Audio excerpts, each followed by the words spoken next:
नमस्ते दोस्तों, आप सब कैसे हो। आशा करती हूँ आप सब लोग बहुत अच्छे होंगे। मैं एक विवाह गीत सुनाने जा रही हूँ, जैसे लगे कमेंट करके ज़रूर बताना। मलिया तऊ सोमाई अपने वो सरवा, मलिनी सोमाई चौपाल। मलिया तऊ सोमाई अपने वो सरवा, मलिनी सोमाई चौपाल। अमुड़िया उठाई के चितमई मालिनिया, द्वारे दुलहे रामा ठाड़। मुड़िया उठाई के चितमई मालिनिया, द्वारे दुलहे रामा ठाड़।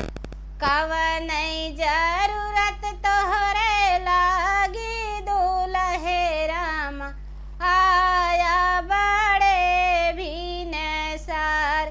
कवन जरूरत तोहरे लागी दुलहे रामा, आया बड़े भीन सार।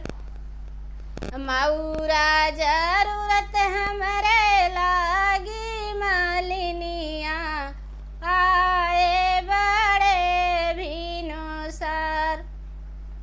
मऊरा जरूरत हमरे लागी मालिनिया, आए बड़े भीने सार। रुचि रुचि मऊरा गढ़ऊ मोरी मालिन, चार चिरैया दुई मोर। रुचि रुचि मऊरा गढ़ऊ मोरी मालिन, चार चिरैया दुई मोर। चाहकत जई हाई चारो चिरैया, नाचत जई हैं दुई नो मोर।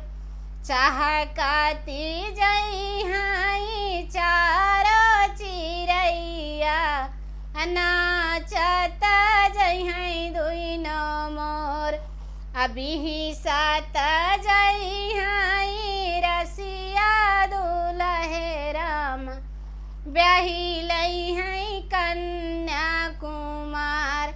अभी ही सात जई हाई रसिया दुलहे राम, ब्याही लई हैं कन्या कुमार।